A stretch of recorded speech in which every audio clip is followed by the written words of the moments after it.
The autumn breeze swept through the decorated garden as guests settled into their seats at the Pine Grove wedding chapel. 16-year-old Destiny stood in the bridal suite, watching her mother Rose put the finishing touches on her wedding makeup. Her heart pounded against her chest as she clutched her phone, the evidence that could shatter this perfect day weighing heavily in her hands. Rose hummed softly, adjusting her pearl necklace, a gift from her soon-to-be husband, Richard. The successful businessman had entered their lives 2 years ago, bringing promises of stability and happiness. To everyone else, he was the perfect catch, charming, wealthy, and seemingly devoted to both Rose and her daughter. But Destiny knew better. For months, she had noticed things that didn't add up. Small inconsistencies in Richard's stories about his business trips, strange phone calls that he'd take in private, the way he'd become defensive whenever anyone asked too many questions about his past. "Mom," Destiny's voice trembled as she watched her mother adjust her veil. "There's something I need to tell you before you walk down that aisle." Rose turned, her radiant smile faltering at the serious expression on her daughter's face. "Honey, what's wrong? You look like you've seen a ghost." Destiny's fingers shook as she opened her phone. "I've been doing some research about Richard, the company he claims to own. It doesn't exist. And that's not all." She swiped through several screenshots showing newspaper articles and police reports. "What are you talking about?" Rose's voice wavered, the bouquet in her hands beginning to droop. "Richard's business is very successful. He's shown us everything." "No, Mom. He's shown us what he wanted us to see." Destiny took a deep breath, steadying herself. "The real Richard Thompson was arrested 3 years ago in another state. He's been using a stolen identity." The bridal suite fell silent except for the distant sound of wedding music drifting through the windows. Rose sank into a nearby chair, her white dress crinkling around her. "That's impossible," she whispered, but Destiny could see the doubt creeping into her mother's eyes. All those little moments that hadn't quite made sense were suddenly falling into place. "I found his real name, Mom. He's wanted in 3 states for fraud. He's done this before, marrying women, gaining access to their accounts, and then disappearing with everything they own." Rose's hands began to shake as she reached for Destiny's phone, scrolling through the evidence her daughter had gathered. The man in the mugshots was undeniably Richard, though his hair was different and he used another name. "I didn't want to believe it at first," Destiny continued, kneeling beside her mother. "But when I saw him typing your bank account passwords into his phone last week while you were sleeping, I knew I had to dig deeper." Outside, the wedding march began to play. Rose stood up, her face set with determination. With trembling fingers, she pulled out her own phone and dialed 911. "Yes, hello." Her voice was steady despite the tears streaming down her face. "I need police at the Pine Grove wedding chapel immediately. The man I'm supposed to marry today, he's a wanted criminal." Destiny wrapped her arms around her mother, both of them holding each other as they waited for the sound of sirens. Through the window, they could see confused guests beginning to stir, wondering why the bride hadn't appeared. Richard stood at the altar, checking his watch, unaware that his carefully constructed facade was about to crumble. In that moment, as blue and red lights began to flash in the distance, Destiny thanked her instincts for never fully trusting the man who had almost become her stepfather. Sometimes, she realized, being suspicious could save your whole family from disaster. The next few moments at Pine Grove Wedding Chapel unfolded like scenes from a movie. 2 police cars pulled up quietly, their lights flashing but sirens silent. Through the bridal suite window, Destiny and Rose watched as officers made their way to the back entrance, trying not to alert Richard to their presence. The wedding guests began whispering among themselves. It had been 20 minutes since the ceremony should have started, and everyone could sense something was wrong. Richard kept glancing at the entrance, his charming smile starting to crack around the edges. "Mom," Destiny squeezed her mother's hand. "The police want us to stay here until they handle everything." Rose nodded, dabbing at her tears with a tissue, careful not to smudge her makeup she'd spent hours perfecting for a day that was now falling apart. A gentle knock on the door made them both jump. "Mrs. Taylor, this is Officer Chen. We're ready to move in, but we need you to confirm the identity of the suspect." Rose took a deep breath, smoothing down her wedding dress as she stood. Her legs were shaking, but her voice remained strong. "Yes, I'm coming." She turned to Destiny. "Stay here, baby. I don't want you anywhere near him when this happens." But Destiny couldn't just sit back. "No way, Mom. We're in this together." She linked her arm through her mother's, and together they opened the door. Officer Chen stood there with two other officers, their faces serious but kind. "We need you to point him out from a safe distance," he explained quietly. "We don't want to risk making a scene if we've got the wrong person."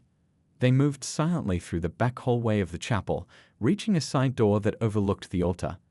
Rose's hand trembled as she pointed. "That's him. The man in the black tuxedo at the altar. His real name is Thomas Walker, not Richard Thompson." The officers nodded, and everything happened very quickly after that. They moved swiftly down the aisle, their presence causing a ripple of gasps among the guests. Richard's face changed the moment he saw them. His fake smile disappeared, replaced by a look of cold calculation that Destiny had never seen before. "Thomas Walker," Officer Chen announced clearly, "you're under arrest for multiple counts of fraud and identity theft." Richard, or Thomas, looked around wildly, like a cornered animal. His eyes locked with Destiny's for a moment, and she saw the mask completely fall away. This wasn't the charming man who had brought her ice cream when she was sick or helped her with her homework. This was a stranger who had almost succeeded in destroying their lives. He tried to run. In front of all the wedding guests, he turned and sprinted toward the side exit. But the police had already covered all the escape routes. Within seconds, they had him in handcuffs, reading him his rights as shocked murmurs rippled through the crowd. Rose's best friend Lisa rushed forward, wrapping both Rose and Destiny in a tight hug. "Oh my God, what happened? Are you both okay?" As the police led Richard away, Rose addressed the stunned wedding guests, her voice shaking but clear.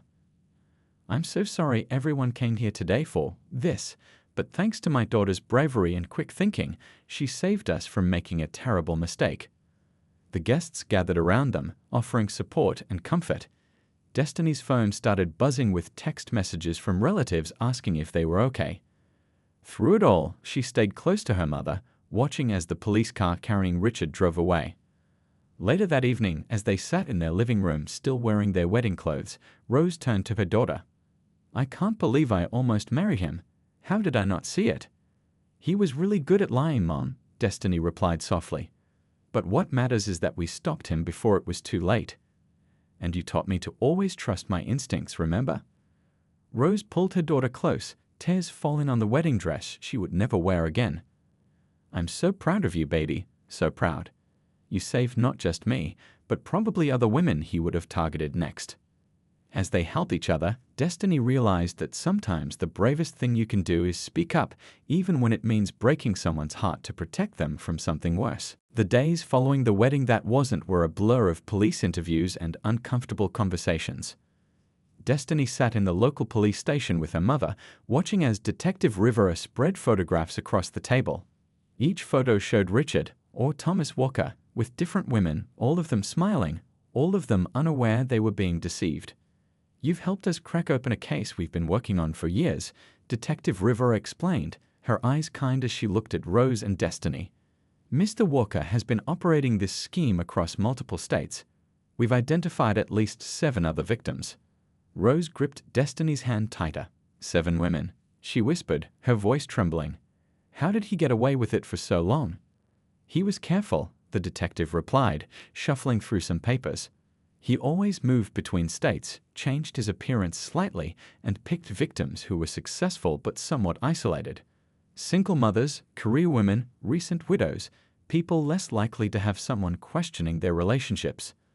Destiny felt a chill run down her spine as she remembered all the times Richard had tried to drive subtle wedges between her and her mother. The suggestions that Rose should send her to boarding school, the comments about how teenagers need space from their parents, the way he'd schedule romantic trips during Destiny's school events. "Can you tell us how you first became suspicious?" Detective Rivera asked Destiny, pulling out a notepad. "Every detail helps us build a stronger case." Destiny took a deep breath. "It started with his phone. He was always so protective of it, but one day I saw him take a picture of Mom's credit card when she was in the kitchen. I thought maybe he was just saving the number for online shopping, but something felt off." She continued, describing how she'd started paying more attention after that. How she noticed he always had an excuse when Mom wanted to meet his business partners. How his stories about his past would change slightly when he retold them. Small things that added up to a big question mark. The final piece was when I caught him going through Mom's office late at night, Destiny explained. He said he was looking for aspirin, but I saw him photographing documents from her safe. That's when I started doing serious research online. Detective Rivera nodded approvingly. Your attention to detail probably saved your family's life savings. We've found that in previous cases, he typically emptied his victims' accounts right after the wedding, then disappeared within days. Rose wiped away tears. I just keep thinking about what would have happened if Destiny hadn't. She trailed off, unable to finish the sentence. Mom, don't, Destiny said firmly. What matters is that we caught him. We're okay. As they left the police station that afternoon, they'd found Lisa waiting in the parking lot with takeout bags from their favorite comfort food restaurant. I figured you both needed something to lift your spirits, she said, pulling them into a hug. They drove home in silence, the weight of everything they'd learned settling over them. But as they sat around their kitchen table, eating Lisa's comfort food and sharing quiet glances, Destiny felt something shift in the atmosphere. You know what? Rose said suddenly, putting down her fork. I think it's time we redecorated the house, remove every trace of him and make it ours again. Lisa brightened. I know a great interior designer. We could make it a project, something positive to focus on. And maybe, Destiny added carefully, we could start going to those mother-daughter therapy sessions Dr. Thompson recommended, just to process everything. Rose reached across the table and squeezed her daughter's hand. I think that's a wonderful idea, baby. We're going to get through this together, stronger than ever. As the evening wore on, their conversation shifted from the pain of betrayal to plans for the future. They talked about repainting the living room, about the college tours Destiny wanted to take next spring, about the cooking classes Lisa had been trying to convince them to join. Watching her mother laugh at one of Lisa's jokes, Destiny felt a warmth spread through her chest. They had narrowly escaped a disaster, but instead of breaking them, it had brought them closer together. Sometimes, she realized, the worst moments in life could lead to the best changes. As weeks passed, life began settling into a new normal for Destiny and Rose. They'd repainted the living room a warm yellow color, rearranged the furniture, and filled the walls with family photos, erasing all traces of Richard's presence. But healing wasn't always as simple as changing paint colors. One evening, while doing homework at the kitchen table, Destiny heard her mother's phone ring. Rose's face went pale as she looked at the screen.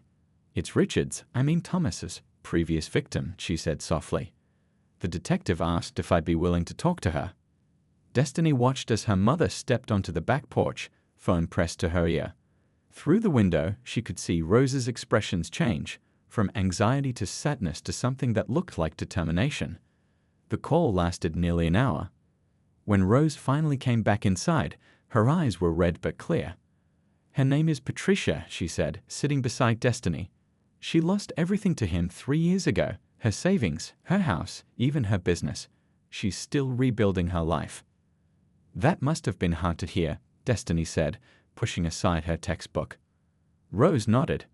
But you know what's amazing? She started a support group for women who've survived romance scams. She wants us to come to their next meeting. The support group met in a cozy community center downtown. Walking in, Destiny was struck by how normal everyone looked. Teachers, nurses, business owners, all strong women who'd been deceived by professional con artists. Some brought their children, who gathered in a corner with board games while their mothers talked. One woman named Grace approached them immediately.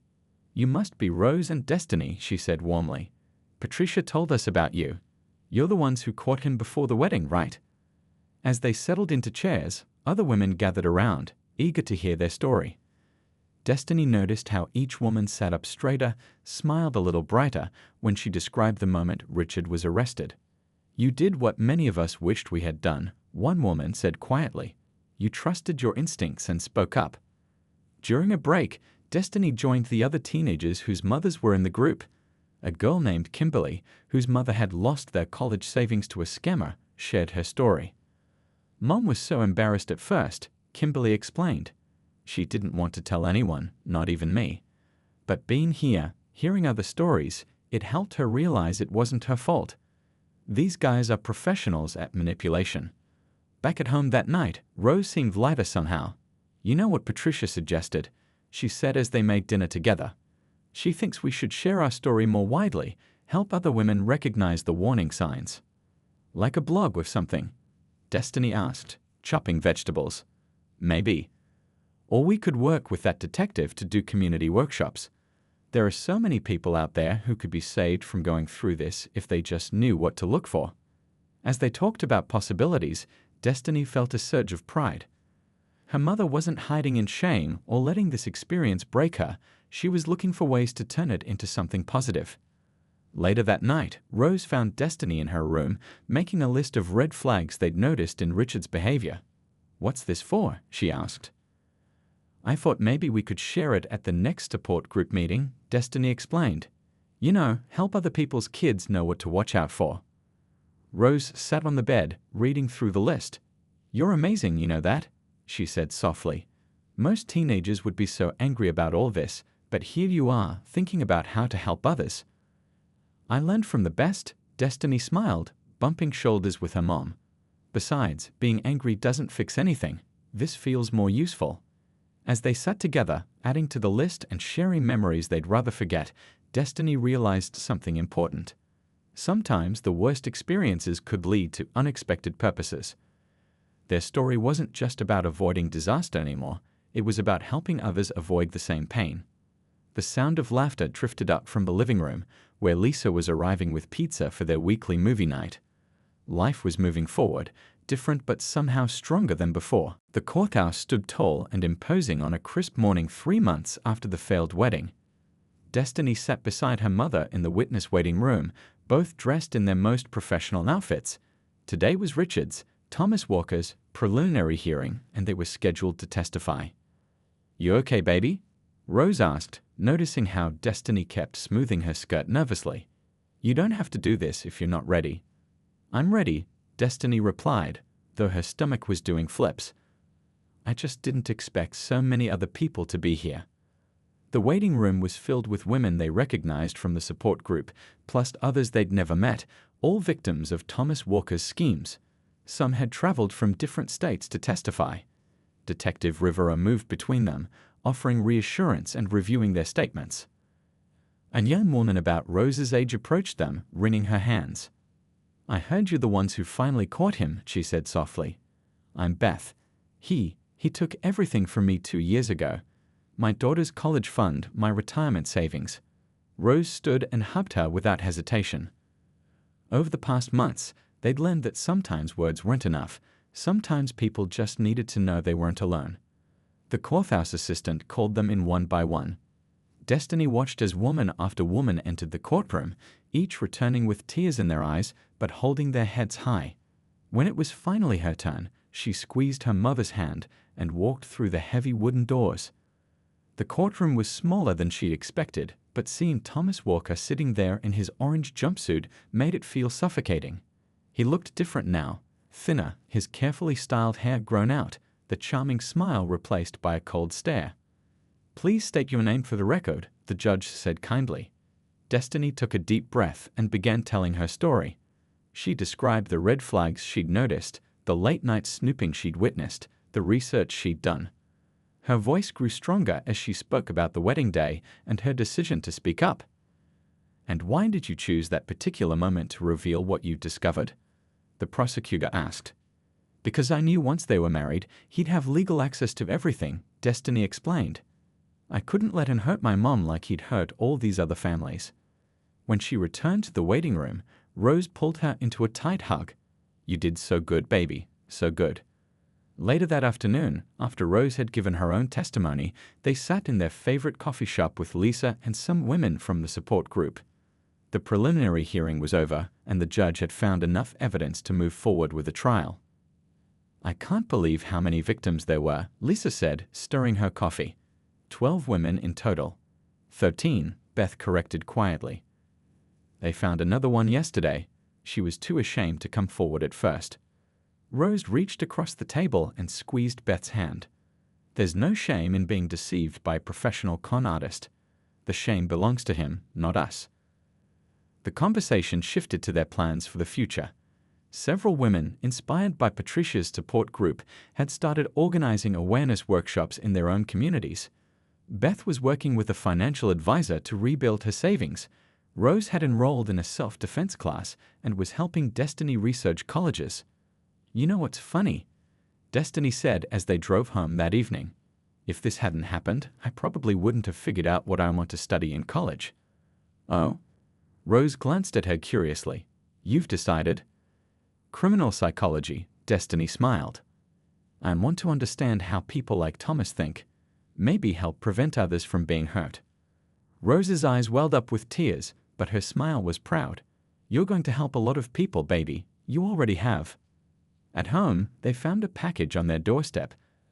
A care basket from the support group ladies, filled with their favorite snacks, and a handmade card signed by everyone. Inside was a simple message. "Thank you for being brave enough to speak up. You've given us all our voices back." Destiny pinned the card to their new inspiration wall, right next to the list of red flags they'd been developing for their upcoming community workshop. Looking at it, she realized that sometimes the hardest moments in life could lead to the most meaningful changes. 6 months had passed since the wedding day that never was. Destiny stood at the front of a crowded community center, her heart racing as she faced the audience. Behind her, a PowerPoint slide displayed the title, "Recognizing Romance Scams: A Teen's Guide to Protecting Your Family." This was their third workshop, but Destiny still felt nervous. The room was packed with teenagers, parents, and even a few local news reporters. Rose sat in the front row, giving her an encouraging thumbs up. 2 years ago, Destiny began, her voice growing stronger, a man named Thomas Walker came into our lives. He was charming, successful, and seemed perfect for my mom, but something felt off. The audience leaned forward as she shared their story. Destiny noticed several teens nodding when she described the subtle ways Thomas had tried to create distance between her and her mother. "Trust your instincts," she emphasized. "If something doesn't feel right, it probably isn't, and don't be afraid to do some research." During the break, a girl about Destiny's age approached her, twisting her hands nervously. "My mom's dating someone new," she whispered. "He keeps pushing her to change her bank accounts. After hearing your story, I'm worried." Destiny pulled out her phone. "Let's talk to Detective Rivera. She can help look into his background." The girl's shoulders relaxed, relief washing over her face. Back at home that evening, Rose was going through emails when she suddenly gasped. "Baby, come look at this." Destiny hurried over. The email was from a producer at a national morning show. They wanted to feature their story and the workshop program they developed. "They say our work is making a real difference," Rose read aloud. 3 other cities have started similar programs based on our model." As they celebrated with ice cream sundaes, the doorbell rang. It was Lisa waving a local newspaper. Their workshop had made the front page of the community section. "But that's not even the best part," Lisa grinned. "Remember Beth? She just called. The police caught another scammer in Cincinnati using the red flags list from your workshop." Destiny felt a warmth spread through her chest. When they'd started these workshops, she'd hoped to help a few people. She never imagined their story would reach so far. Later that night, as they sat on their porch swing enjoying the evening breeze, Rose turned to her daughter. "I got a friend request today," she said quietly, "from a nice man in my book club." Destiny looked at her mom carefully. "How do you feel about that?" "Scared," Rose admitted, "but also ready maybe. He's been in the community for years. His kids went to your school. And I remembered what Detective Rivera said about not letting fear stop us from living." "Want me to do some background checking?" Destiny offered, only half joking. Rose laughed, pulling her daughter close. "Already did, so did Lisa. And Patricia. And Detective Rivera. We're all looking out for each other now." The next morning, Destiny added another section to their workshop presentation, moving forward after betrayal, because that's what they were all doing in their own ways. Beth had started a small business. Patricia was writing a book. And now Rose was carefully opening her heart again. "You know what I'm most proud of?" Rose said as they worked on the presentation. "Not just that we caught him, but that we turned this whole awful experience into something positive. We're helping people, baby. Destiny smiled, thinking about the girl from the workshop she'd helped earlier. Remember what you always told me. When life gives you lemons, make lemonade and share it with others, Rose finished, laughing. Though I think we've made enough lemonade to fill a swimming pool by now. As they worked, their phones kept buzzing with messages from their growing support network. Pictures of Beth's new shop opening. Updates from Patricia's book editor. A thank you note from the girl at the workshop. Her mom had ended the suspicious relationship after looking into the man's background. Each message reminded them that their story hadn't ended with Thomas Walker's arrest. Instead, it had begun a new chapter, one where pain turned into purpose, and two women's courage helped others find their own strength. The morning of Thomas Walker's trial arrived with a mix of sunshine and nervous energy. Destiny adjusted her blazer in the courthouse bathroom mirror, trying to calm her racing heart. The past year had changed her in ways she never expected. She was stronger now, more confident, but facing him again would still be challenging. "You've got this," Rose said, standing beside her daughter. They'd both grown so much since that almost wedding day. Rose had recently been promoted at work, and her friendship with the book club member, David, was slowly blossoming into something genuine and sweet. The courtroom was packed. All 13 victims were present, plus others who'd come forward after seeing their workshops on the morning show. Detective Rivera sat with the prosecution team, giving them an encouraging nod. As Thomas Walker was led in, Destiny felt her mom tense beside her. But this time, looking at him, she saw something different. Not the charming man who'd almost become her stepfather, but a small, angry person whose power came from lies and manipulation. The prosecutor started by playing the security footage from Rose's bank, showing Thomas photographing personal documents late at night. Then came the evidence Destiny had gathered: screenshots, timestamps, bank records. Each piece validated what she'd noticed that day, turning her teenage suspicions into solid proof. During a break, Beth approached them with tears in her eyes. The prosecutor says it's one of the strongest cases she's seen. "Your documentation, Destiny, it's going to help put him away for a long time." Back in session, Thomas's defense tried to paint him as misunderstood, claiming he had real feelings for the women he targeted. But then came the photos of his multiple weddings, the fake business documents, the stolen identities. "Look at him," Rose whispered to Destiny. "He can't even meet our eyes anymore." The trial lasted 3 days. On the final afternoon, as they waited for the verdict, Patricia gathered everyone in the courthouse cafeteria. "Whatever happens," she said, "we've already won. Look at what we've built together." She was right. Their support group had grown into a non-profit organization, helping romance scam survivors across the country. Their workshop program was being adopted by schools and community centers in 5 states. Beth's new business was thriving, and she'd hired 3 other survivors. When the guilty verdict was announced, the relief in the courtroom was palpable. Thomas Walker was sentenced to 15 years in prison, plus restitution to his victims. But it was his final attempt to speak that showed how much things had changed. "I just want to apologize," he began, trying to sound sincere. "Save it," Rose interrupted, standing tall. "We're not here for your apology. We're here to make sure you can't hurt anyone else." Outside the courthouse, reporters gathered around them. One asked Destiny what message she had for other teenagers who might suspect something wrong in their parents' relationships. "Trust your gut," she said firmly. "Don't be afraid to ask questions or seek help. Sometimes loving someone means being brave enough to tell them hard truths." That evening, they hosted a celebration dinner at their house. The living room was crowded with their extended family of survivors, supporters, and friends. Lisa had ordered enough pizza to feed an army, and Patricia brought her famous chocolate cake. "You know what this reminds me of?" Rose said, looking around at all the laughing, talking people. "Remember when you were little, and you thought bad storms were scary? What did I always tell you?" Destiny smiled, remembering. "That sometimes the storm brings people together, and that's how we get through it." As if on cue, David arrived with board games for everyone, his kind eyes meeting Rose's across the room. He'd attended every day of the trial, quietly supportive, never pushing, just being there. Destiny watched as her mom's face lit up, not the desperate happiness she'd shown with Thomas, but something peaceful and real. Later, as people began heading home, Detective Rivera pulled Destiny aside.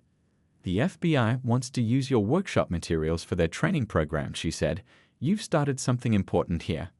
Destiny looked around at her mom chatting with David, at Beth showing Patricia pictures of her growing business, at all the lives that had been touched by their story. Sometimes the worst moments really did lead to the best changes. You just had to be brave enough to speak up and strong enough to keep going. 2 years had passed since that fateful wedding day. Destiny stood in her graduation gown, clutching her high school diploma as she scanned the crowd for familiar faces.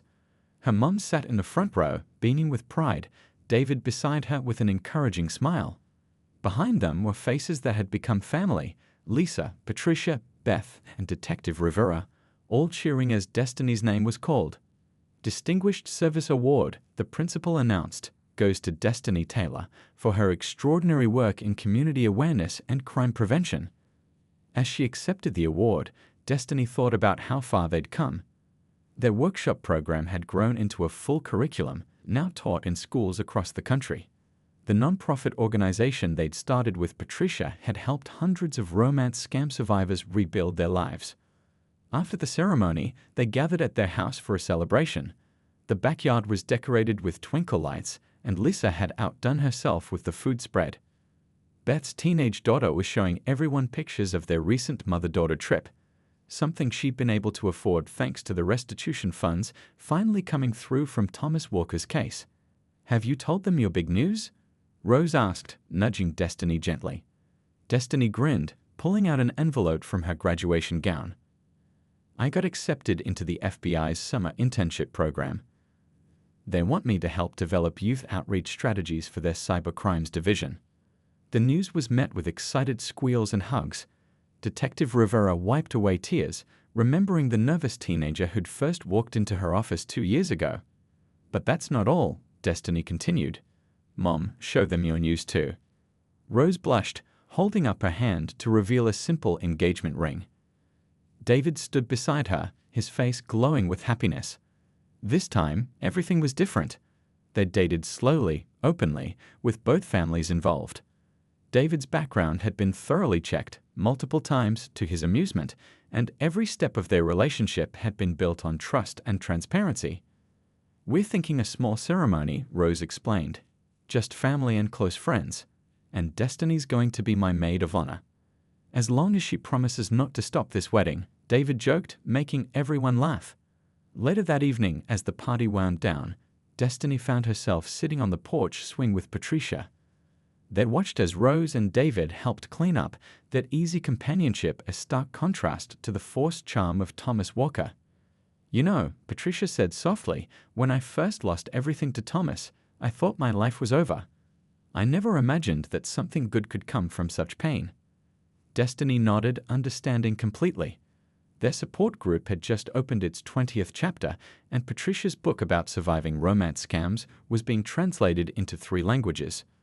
"Mom said something similar yesterday," Destiny replied. "About how sometimes you have to go through the storm to find your real path." Inside, Beth was showing Lisa the website for her expanding business. She now employed 7 survivors and offered financial literacy workshops. Detective Rivera was discussing plans for a national conference on romance scam prevention, inspired by their local success.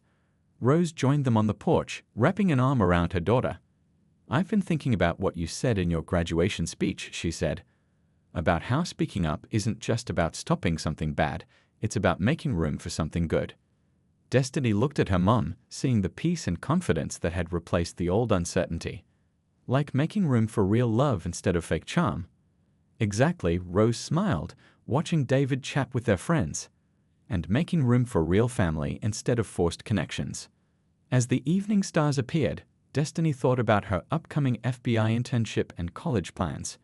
She'd be studying criminal psychology in the fall, with a focus on fraud prevention and victim advocacy. The scared teenager who'd almost watched her mom marry a con man had grown into someone strong, someone who helped others find their strength too. "You've started a movement, you know," Detective Rivera said, joining them. "We've had 3 more scammers caught this month alone, thanks to people using your warning signs checklist." Destiny smiled, feeling the weight of her graduation medals and the lightness in her heart. Sometimes the bravest thing wasn't just stopping something bad, it was starting something good. 5 years had passed since the wedding that never happened.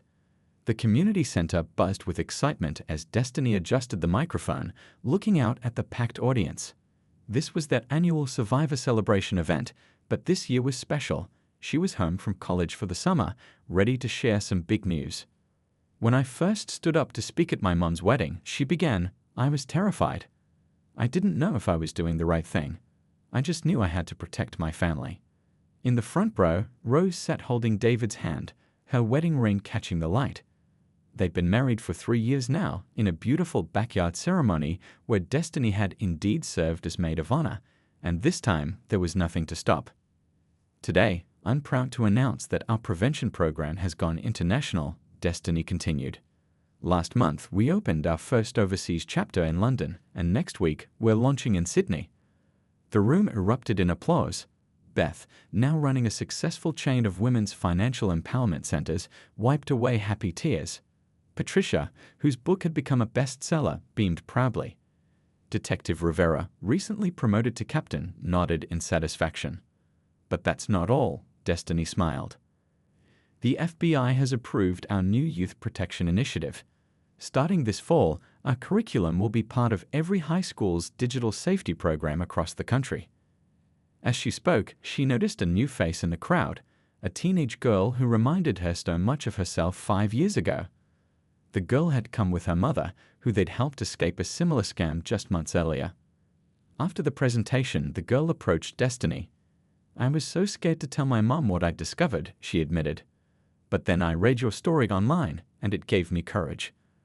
Rose joined them, putting an arm around Destiny. That's what this is all about, she said softly, giving others the courage to speak up. Later that evening, they gathered at their house for a family dinner.